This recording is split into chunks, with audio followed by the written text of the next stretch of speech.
साथियों, आज आपके लिए लेकर आए हैं नए अंदाज में एक नया टॉपिक का नाम है विशेषण। चलो बिना देरी के हमारा टॉपिक शुरू करते हैं।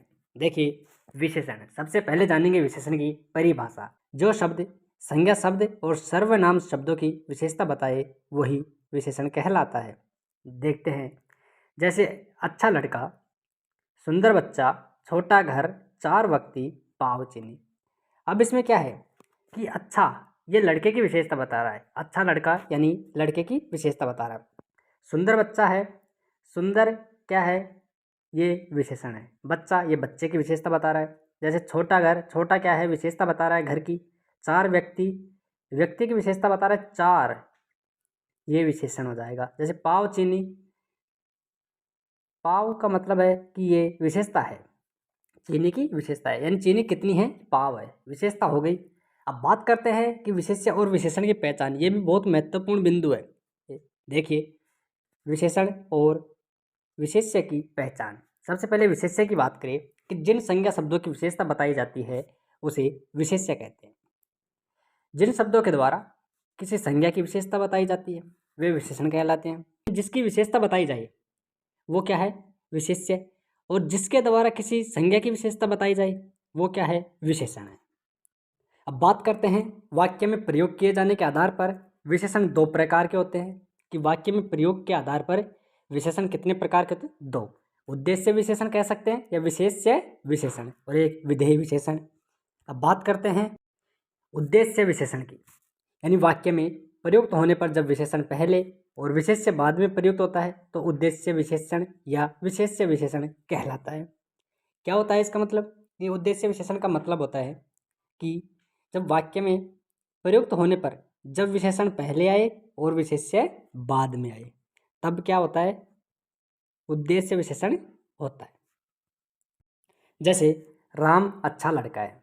अब अच्छा क्या हो गई, ये तो विशेषण हो गया, विशेषता बता रहा है, यानी विशेष्य क्या है इसमें, लड़का, तो उद्देश्य विशेषण हो जाएगा। उद्देश्य विशेषण में यानी विशेषण पहले और विशेष्य बाद में। अब विशेष्य क्या है इसमें, विशेष्य है लड़का और विशेषण क्या है, अच्छा। तो पहले विशेषण और बाद में विशेष्य जो प्रयुक्त होता है तो उद्देश्य विशेषण कहलाता है। जैसे मोदी जी ने विशाल राम मंदिर का निर्माण करवाया। जैसे विशाल क्या है इसमें, विशाल हो जाएगा विशेषण, विशेषता बता रहा है, विशाल है। और राम मंदिर क्या हो गया इसमें, विशेष्य हो गया, यानी पहले विशेषण बाद में विशेष्य। तो उद्देश्य विशेषण के उदाहरण हैं। आगे बढ़ते हैं, हमारे पास 5000 बच्चे हैं, तो 5000 क्या हो गए इसमें, विशेषता हो गई। 5000 कितने हैं, 5000, ये विशेषण हो गया। तो किसकी बता रहा है, बच्चों की, तो बच्चे क्या है, विशेष्य हो गए। अब बात करते हैं विधेय विशेषण में।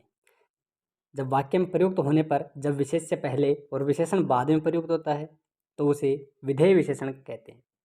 क्या होता है कि जो हमारा क्या था, उद्देश्य विशेषण था ना, उसमें तो क्या था कि विशेषण पहले और विशेष्य बाद में। और विधेय विशेषण में क्या होता है कि विशेष्य तो पहले होता है और विशेषण बाद में प्रयुक्त होता है, तो उसे विधेय विशेषण कहते हैं। जैसे वह लड़का अच्छा है, उसमें क्या था कि वह अच्छा लड़का है, यानी उद्देश्य विशेषण की बात करें तो उसमें क्या था कि वह अच्छा लड़का है, तो इसमें यह तो हो गया उद्देश्य विशेषण की बात हो गई। अब इसमें क्या है कि विशेष्य पहले आ गया, लड़का क्या है इसमें, विशेष्य है, और अच्छा क्या है, विशेषण है, विशेषता है, तो ये विधेय विशेषण का उदाहरण हो जाएगा। जैसे राम मंदिर विशाल है, तो राम मंदिर क्या है इसमें, विशेष्य, विशाल, ये विशेषता हो गई। तो पहले विशेष्य और बाद में विशेषण आए तो विधेय विशेषण हो जाएगा। साथियों, बने रहे हमारी क्लास में अंत तक, आपके लिए बहुत ही महत्वपूर्ण क्लास है। बहुत ही मेहनत के बाद यह क्लास आपके सामने लेकर आया हूँ। और हाँ, इस क्लास को लाइक करना ना भूलें। अब बात करें विशेषण के भेदों की, तो विशेषण के 4 भेद होते हैं। गुणवाचक विशेषण, संख्यावाचक विशेषण, परिमाणवाचक विशेषण, सार्वनामिक विशेषण या सार्वनामिक विशेषण को संकेतवाचक विशेषण के नाम से भी जानते हैं। अब बात करें गुणवाचक विशेषण की, जो हमारा पहला प्रकार है गुणवाचक विशेषण। तो इसकी परिभाषा क्या है कि जिस विशेषण के द्वारा किसी संज्ञा सर्वनाम के गुण दोष, रंग रूप, आकार, दशा, दिशा, स्थिति, काल, स्थान इत्यादि का बोध हो तो गुणवाचक विशेषण कहते हैं। अब गुणवाचक विशेषण में गुण क्या हो गए? तो गुण है साथियों जैसे अच्छा है, स्वादिष्ट है, ईमानदार है, सच्चा है, इस प्रकार के गुण हैं। दोष क्या है? बुरा, कटु, बेईमानी का दोष, झूठा दोष, मूड, रंग जैसे काला, पीला, रंग क्या है? जैसे काला, पीला, सफ़ेद, हरा। अब आकार की बात करें तो आकार है जैसे छोटा, बड़ा, लंबा, चौड़ा। अब दशा की बात करें तो दशा है जैसे स्वस्थ है। कैसी दशा है? स्वस्थ है। कैसी दशा है? रोगी है, बीमार है, जैसे नई है, पुरानी है, नया, पुराना, इस प्रकार ये दशा हो जाएंगी। दिशा कैसी है? जैसे उत्तर है, दक्षिण है, पूर्व, ये दिशा हो गई। जैसे काल है, काल की बात करें जैसे नवीन, प्राचीन, पुराना, ताज़ा। स्थान की बात करें जैसे भारतीय है, राजस्थानी है, देसी है, विदेशी है, ग्राम्य है, इस प्रकार के जो गुणवाचक विशेषण हो जाएंगे। जैसे राम अच्छा आदमी है।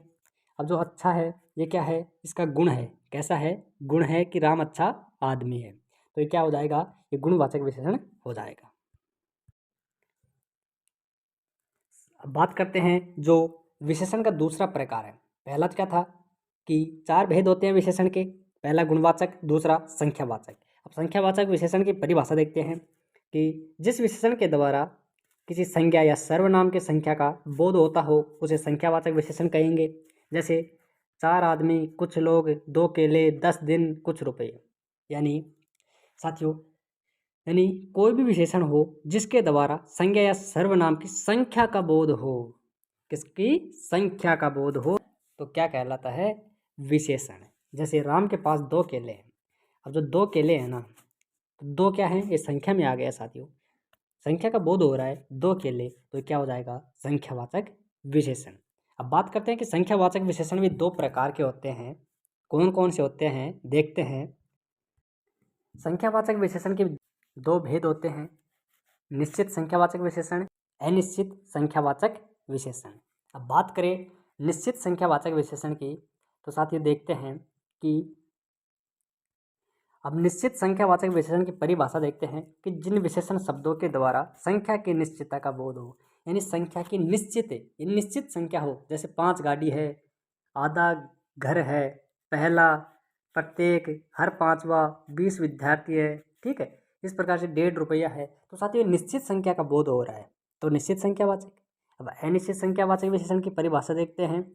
जिन विशेषण शब्दों के द्वारा संख्या की अनिश्चितता का बोध हो तो अनिश्चित विशेषण हो जाएगा। जैसे कुछ व्यक्ति, सब घर, बहुत से घर, 1000 रुपये। यानी 1000 रुपये मान लो कुछ व्यक्ति है। अब कुछ व्यक्ति में निश्चित नहीं है, कुछ व्यक्ति कितने भी हो सकते हैं, तो अनिश्चित संख्यावाचक विशेषण हो जाएगा। जैसे सैकड़ों लोग हैं, यानी फिक्स नहीं है कि 10 लोग हैं, 20 लोग हैं, 50 लोग हैं, इसमें सैकड़ों लोगों की बात हो रही है, तो अनिश्चित संख्यावाचक विशेषण हो जाएगा। अनगिनत रुपये, इसमें ऐसे नहीं है 1000 रुपये हैं, 2000 रुपये हैं, तो इसमें अनगिनत है तो अनिश्चित संख्या है। जैसे 30 एक दिन है तो ये भी अनिश्चित संख्या का उदाहरण है, अनिश्चित संख्यावाचक विशेषण का ही उदाहरण है। मुझे आशा है कि दोनों बात आपको समझ में आ गई होगी कि निश्चित संख्यावाचक विशेषण में जो संख्या की निश्चितता का बोध होता है और अनिश्चित संख्यावाचक विशेषण में क्या होता है कि संख्या की अनिश्चितता का बोध होता है। अब बात करें साथियों हमारा जो तीसरा भेद है परिमाणवाचक विशेषण। अब इसकी परिभाषा देखते हैं। जिन विशेषण शब्दों के द्वारा संज्ञा या सर्वनाम की माप तोल संबंधी विशेषताओं का बोध हो उसे परिमाणवाचक विशेषण कहते हैं। जैसे 2 किलो, कुछ गज, 10 मीटर, 5 क्विंटल, पाव भर।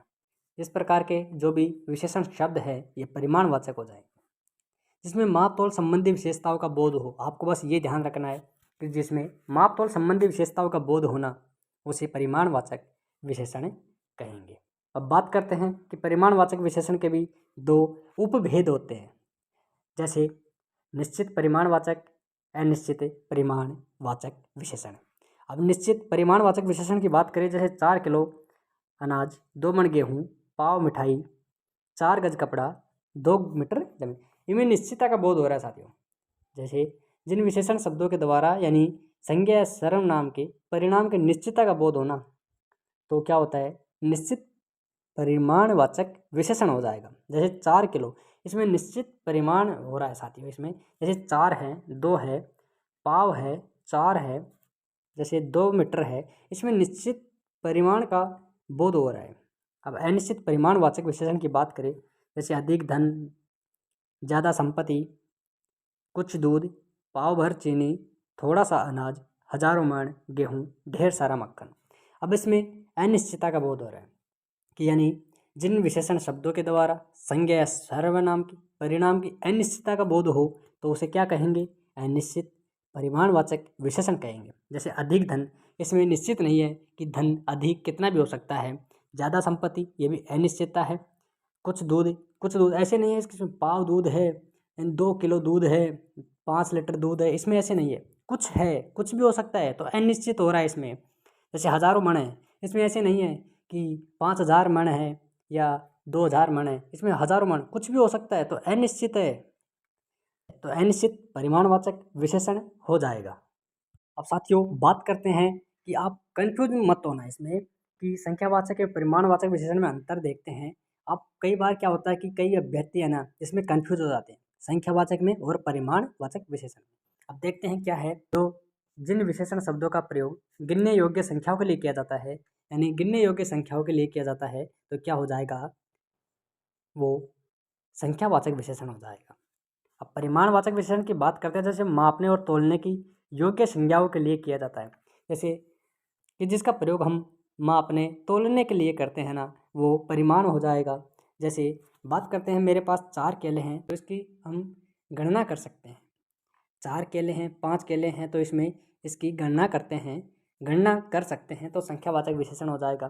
जैसे मेरे पास 4 किलो केले हैं, तो ये परिमाणवाचक, यानी तोलने और मापने योग्य आ जाए ना, तो क्या हो जाएगा? परिमाणवाचक। और जो गिनने योग्य हो तो संख्यावाचक विशेषण। आपको इसमें कंफ्यूज नहीं होना है। चलो बढ़ते हैं आगे। हाँ साथियों, अब बात करते हैं सार्वनामिक या संकेतवाचक विशेषण की। विशेषण के 4 भेद बताए थे, तो ये चौथा भेद है कि सार्वनामिक विशेषण या संकेतवाचक विशेषण। इसकी परिभाषा देखते हैं कि इसकी पहचान कैसे करेंगे कि जब इनका प्रयोग संज्ञा के साथ ही उसकी विशेषताएं बताने के लिए किया जाता है, कि जिस सर्वनाम का प्रयोग संज्ञा के साथ किया जाता है, यानी संज्ञा के लिए सर्वनाम का प्रयोग किया जाता है, संज्ञा भी उस सर्वनाम के तुरंत बाद प्रयुक्त की जाती है। तो हम उदाहरण के माध्यम से देखेंगे कि यह लड़का अच्छा है। अब बात करते हैं, यह क्या है? सर्वनाम है। यह सर्वनाम है। लड़का क्या है? ये साथियों संज्ञा है। अब बात क्या हो रही है कि संज्ञा सर्वनाम के तुरंत बाद प्रयुक्त होती है। सर्वनाम के तुरंत बाद, सर्वनाम यह है और संज्ञा सर्वनाम के तुरंत बाद प्रयुक्त होती है, तो लड़का संज्ञा हो जाएगा और अच्छा विशेषण है। तो यह लड़का अच्छा है, तो यह लड़का क्या हो गया? ये दोनों हो गई सार्वनामिक विशेषण की पहचान। सार्वनामिक विशेषण के भी 4 भेद होते हैं।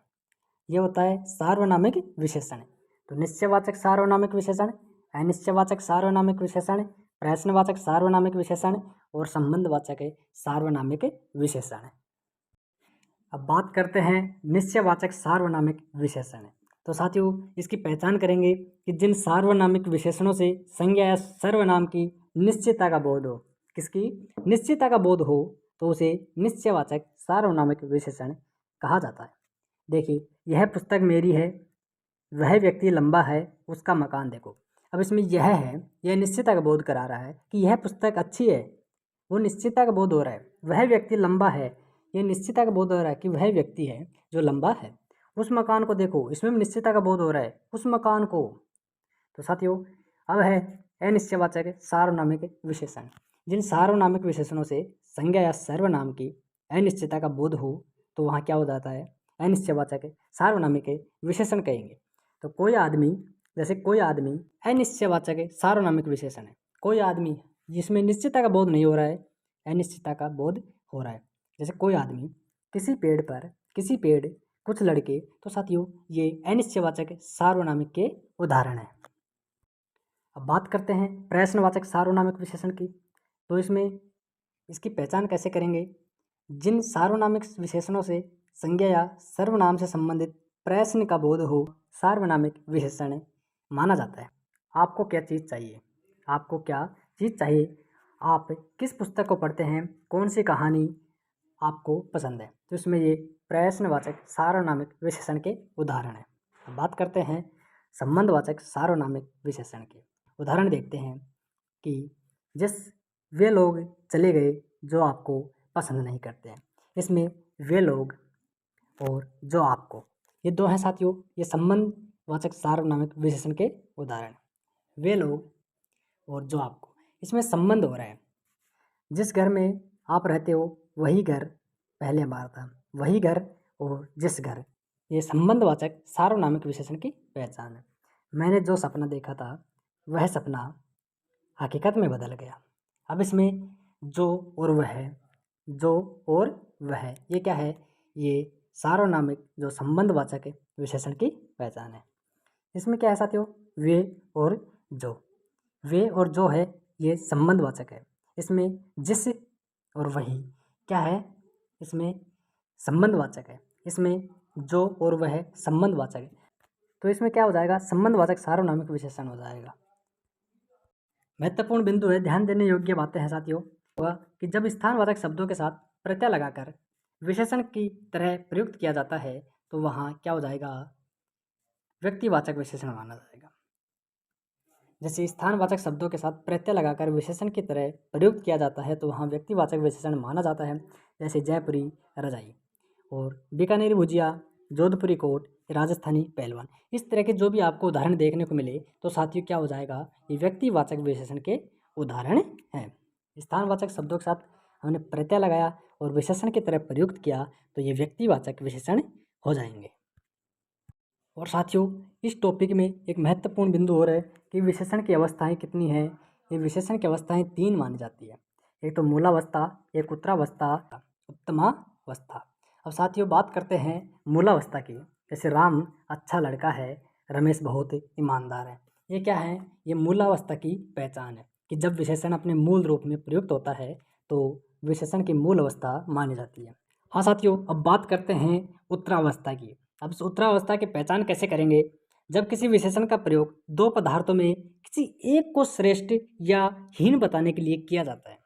बात आपको समझ में आ गई होगी कि जब किसी विशेषण का प्रयोग दो पदार्थों में किसी को एक को श्रेष्ठ या हीन बताने के लिए प्रयोग किया जाता है तो उत्तरावस्था हो जाएगा। जैसे इसमें एक महत्वपूर्ण बिंदु ध्यान रखना है कि इसमें जो विशेषण है ना, उस शब्द से पहले क्या जाएगा? से इसकी पहचान है। यानी दो में से एक को या तो हीन बताना है या एक को श्रेष्ठ बताना है तो से इसमें आ जाएगा। किससे? विशेषण से पहले। ये इसकी पहचान है उत्तरावस्था की। अब उदाहरण देखते हैं। जैसे राम श्याम से अच्छा है, रमेश मोहन से अच्छा है। इसमें दो में से किसी एक को श्रेष्ठ या एक को हीन बताने का प्रयोग किया जा रहा है तो ये उत्तरावस्था है। अब बात करते हैं उत्तमावस्था, तो इसमें क्या हो जाएगा कि सबसे उत्तम। अब बात करते हैं जैसे रमेश सबसे ईमानदार है, मोहन सबसे अच्छा है। तो यानी इसकी पहचान कैसे करेंगे कि जब किसी विशेषण का प्रयोग करते हैं तो अनेक पदार्थों में से किसी एक को सबसे अच्छा या एक को सबसे हीन माना जाए। तो इसमें रमेश सबसे अच्छा है या मोहन सबसे अच्छा है तो इसमें उत्तमावस्था है। अब बात करते हैं साथियों, समझ में आ गई होगी कि मूल अवस्था की पहचान कैसे करेंगे कि विशेषण अपने मूल रूप में प्रयुक्त होता है। क्या है उत्तरावस्था की पहचान? दो में से आपको किसी को या तो श्रेष्ठ बताना है या हीन बताना है और इसमें से शब्द से आपको पहचान करनी है। और उत्तमावस्था क्या है कि इसमें से यानी सभी में से किसी एक को या तो श्रेष्ठ बताना है या किसी को एक को हीन बताना है। तो ये विशेषण की अवस्थाएं हैं। मैं आशा करता हूँ कि आपको समझ में आ गई होगी। और हाँ साथियों, इस क्लास को लाइक करना ना भूलें और अंत तक बने रहिए, आपके लिए बहुत ही शानदार यह क्लास रहने वाली है। अब बात करते हैं साथियों प्रविशेषण की। ये प्रविशेषण की बात करते हैं तो सबसे पहले इसकी पहचान देखेंगे कि कुछ शब्द विशेषण के पहले जुड़कर विशेषण की भी विशेषता बताइए। क्या कह रहा है कि कुछ शब्द हैं जो विशेषण से पहले जुड़कर विशेषण की भी विशेषता बताए, उसे प्रविशेषण कहते हैं। अब उदाहरण के माध्यम से देखेंगे कि राम बहुत अच्छा लड़का है। अब इसमें अच्छा क्या है? ये विशेषण है। अब इस विशेषण की भी विशेषता क्या है? बहुत अच्छा, बहुत है, तो ये प्रविशेषण हो जाएगा। हिमालय अत्यंत ऊंचा पर्वत है। ऊंचा क्या है? विशेषण है। अब अत्यंत इसके जुड़ गया तो अत्यंत क्या है? ये प्रविशेषण का काम कर रहा है। अब कश्मीर में बड़े मीठे सेब होते हैं। अब मीठे क्या है? ये विशेषण है साथियों। और बड़े मीठे, इसके बड़े जो जुड़ गया ये प्रविशेषण का काम कर रहा है। तो प्रविशेषण को आप अच्छी तरह से समझ गए होंगे कि जो विशेषण से पहले जुड़कर विशेषण की विशेषता बताए उसे प्रविशेषण कहते हैं। अब साथियों एक बात और आपको ध्यान रखनी है कि संज्ञा शब्दों से विशेषण शब्द की रचना, अब अधिकांश जो विशेषण शब्द हैं उनकी रचना संज्ञा शब्दों से की जाती है। जैसे अर्थ तो विशेषण हो जाएगा आर्थिक, अग्नि आग्नेय। जैसे अंक ये संज्ञा है तो विशेषण हो जाएगा अंकित। जैसे अंचल है तो इसका विशेषण आंचलिक। जैसे आसमान है तो इसका विशेषण आसमानी। संज्ञा है जैसे कुल कुलीन, कृपा कृपालु, गंगा, विशेषण हो जाएगा गांगेय। ग्राम का ग्रामीण, घृणा का घृणित। साथियों अब आ गए हैं हमारे प्रश्नों की तरफ। अब साथियों इन प्रश्नों को ध्यान से देखना है। तो हमने इसकी पूरी थ्योरी बहुत ही शानदार ज़बरदस्त तरीके से पढ़ी है। अब इन प्रश्नों का उत्तर देते हैं। देखिए हमारा प्रश्न है विशेषण शब्द है, इसमें विशेषण शब्द को पहचानना है। ऑप्शन ए है शक्ति, प्रभा, सन्यासी, पाक्षिक। अब साथियों आप आंख बंद करके इसका उत्तर दे सकते हो। तो विशेषण शब्द कौन सा है इसमें? पाक्षिक है। जो कौन सा ऑप्शन 4 है इसका सही उत्तर हो जाएगा। विशेषण शब्द है, अब इसमें विशेषण बताना है। ऑप्शन है मेजपोश, मिठास, सौतेला, सरलता। तो साथियों इसमें जो सौतेला है ये विशेषता बता रहा है। यानी अब वाक्य बनाकर इसका प्रयोग कर सकते हो कि वह मेरा सौतेला भाई है। कैसा भाई है? सगा भाई है, सौतेला भाई है, चचेरा भाई है। तो ये विशेषता बता रहा है। तो ऑप्शन से इसका सही उत्तर हो जाएगा। आगे बढ़ते हैं। मनोहर बहुत सुंदर मूर्तियाँ बना रहा है। वाक्य में प्रय विशेषण है। ऑप्शन है मनोहर बहुत सुंदर मूर्तियाँ। अभी बताया था कि जो विशेषण की भी विशेषता बताए उसे प्रय विशेषण कहते हैं।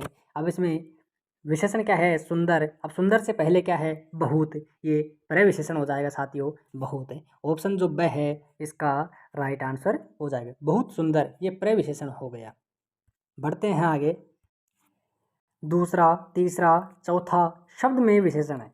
अब साथियों इसमें क्रम है, पहला, दूसरा, तीसरा, चौथा, पांचवा, इस प्रकार से इसमें क्या है? इसमें क्रम दर्शाया गया है। तो कौन सा विशेषण हो जाएगा? ऑप्शन है आवृत्तिवाचक, समुदायवाचक, क्रमवाचक, परिमाणवाचक। तो इसका आंसर हो जाएगा कौन सा? क्रमवाचक, क्योंकि इसमें क्रम दर्शाया गया, जैसे दूसरा, तीसरा, चौथा। साथियों इसका स है ऑप्शन जो इसका सही उत्तर हो जाएगा। बढ़ते हैं आगे। साथियों बहुत ही महत्वपूर्ण प्रश्न है कि बुद्धिहीन शब्द व्याकरण की दृष्टि से है। अब बुद्धिहीन क्या है? क्रिया है, संज्ञा है, विशेषण है, सर्वनाम है, क्या है? बुद्धिहीन बताना है हमको कि बुद्धिहीन क्या है? संज्ञा, सर्वनाम, विशेषण, क्रिया। अब बुद्धिहीन, बुद्धिमान, शक्तिमान, शक्तिहीन, इस प्रकार के शब्द क्या हैं? ये विशेषता बताते हैं। तो विशेषता बताने वाले शब्दों को जो संज्ञा या सर्वनाम शब्दों की विशेषता बताए उसे विशेषण कहते हैं। तो ऑप्शन से इसका राइट आंसर हो जाएगा। आगे बढ़ते हैं। साथियों इस क्लास को लाइक करना ना भूलें। बहुत ही मेहनत के बाद यह क्लास आपके सामने लेकर आए हैं। और साथियों चैनल को सब्सक्राइब करें और देखते हैं ये प्रश्न क्या कह रहा है कि सार्वनामिक विशेषण युक्त वाक्य है। तो सार्वनामिक युक्त जो विशेषण है इसमें हमें छांटना है। ऑप्शन देखते हैं। गांधी जी ने इनके खिलाफ संघर्ष किया। वह है इस पाश्विक चक्र से मुक्त करवाए। और पंकज अच्छा गायक है और वे अत्यंत विनीत थे। अब साथियों इसकी बात करें तो क्या पूछ रहा है कि सार्वनामिक विशेषण है। अब सार्वनामिक विशेषण की बात कर रहे हैं तो इसका सही उत्तर हो जाएगा ऑप्शन ब, यानी इस पाश्विक चक्र से मुक्ति कराई। मोहन बाजार से 4 किलो चीनी लाया। वाक्य में विशेषण है। अब बताना है कि इसमें कौन सा विशेषण है कि मोहन बाजार से क्या लाया? 4 किलो चीनी। अब बात करते हैं साथियों इसमें चीनी है ना, किलो, किलो की यानी तोलने की मापने की विधि क्या हो जाएगी? ये हो जाएगी परिमाण। 4 है तो साथियों 4 क्या हो जाएगा? ये निश्चितता का बोध करा रहा है। तो इसमें निश्चित परिमाणवाचक विशेषण हो जाएगा। ऑप्शन जो ड है इसका राइट आंसर हो जाएगा। निश्चित परिमाणवाचक विशेषण है इसमें। आगे बढ़ते हैं। किस वाक्य में विशेषण का प्रयोग हुआ है? अब विशेषण का प्रयोग कौन से वाक्य में हुआ है? विशेषण का मतलब क्या है कि संज्ञा या सर्वनाम शब्दों की विशेषता बताना ये विशेषण है। तो इसमें देखते हैं श्याम जाता है, इसमें विशेषण का प्रयोग नहीं हुआ है। मेरे पास सफ़ेद गाय हैं, राधा फल खाती है, राम आम खाता है। तो साथियों देखते हैं इसमें जो गाय है वो कैसी है, सफ़ेद है तो विशेषता बता रहे हैं गाय की, तो ऑप्शन ब है इसका सही उत्तर हो जाएगा। साथियों आज के लिए बस इतना ही, और हाँ, वीडियो को लाइक करना ना भूलें और चैनल को सब्सक्राइब ज़रूर करें। जय हिंद, जय भारत, धन्यवाद।